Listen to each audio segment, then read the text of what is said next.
as white as snow. At first, her grandmother Baba did not want to knit white mittens. If you drop one in the snow she warned, you'll never find it. But Nikki wanted snow-white mittens, and finally Baba made them. After she finished, she said, "When you come home, first I will look to see if you are safe and sound, but then I will look to see if you still have your snow-white mittens." So off Nikki went, and it wasn't long until one of her new mittens dropped in the snow and was left behind. A mole, tired from tunneling along, discovered the mitten and burrowed inside.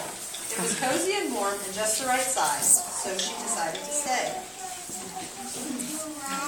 A snowshoe rabbit came hopping by. She stopped for a moment to admire her winter coat. It was then that she saw the mitten, and she wriggled in feet first. The mole didn't think there was room for both of them, but when she saw the rabbit's big kickers, she moved over.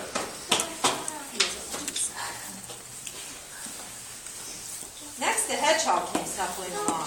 Having spent the day looking under wet leaves for things to eat, she decided to move into the mitten to warm herself. They were bumped and jostled, but not being ones to argue with someone covered with prickles, they made room. As soon as the hedgehog disappeared into the mitten, a big owl, attracted by the commotion, swooped down. When she decided to move in also, the mole, the rabbit, and the hedgehog grumbled, but when they saw the owl's glinty talons, they quickly let her in. Up through the snow appeared a badger. He eyed the mitten and began to climb in. The mole, the rabbit, the hedgehog, and the owl were not pleased. There was no room left, but when they saw his diggers, they gave him the thumb. It started snowing, but the animals were snug in the mitten. A waft of warm steam rose in the air, and a fox came trotting by, stopped to investigate. The fox poked his muzzle in. When the mole, the rabbit, the hedgehog, and the owl, and the badger saw his shiny teeth, they gave the fox lots of room. A great bear lumbered by. She spied the mitten all puffed up, not being one to be left out in the cold.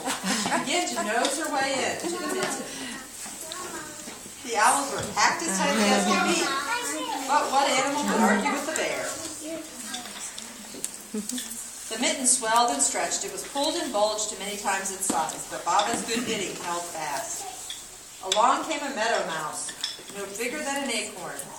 He wriggled into the one space left and made himself comfortable on top of the great bear's nose.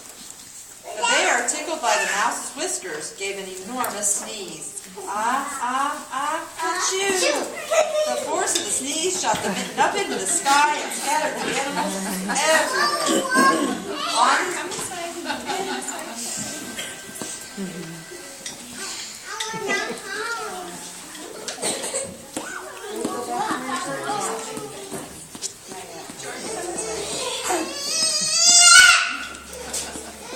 On her way home, Nikki saw a white shape in the distance. It was the lost mitten silhouetted against the blue sky.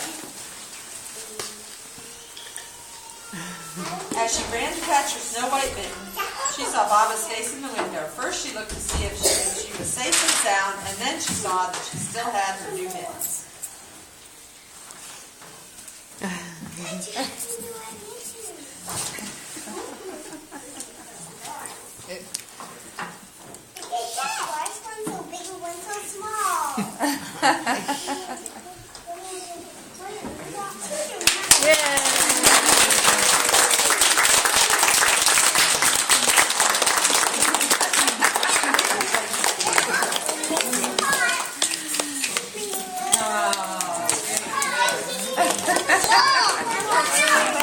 Good job, Emma.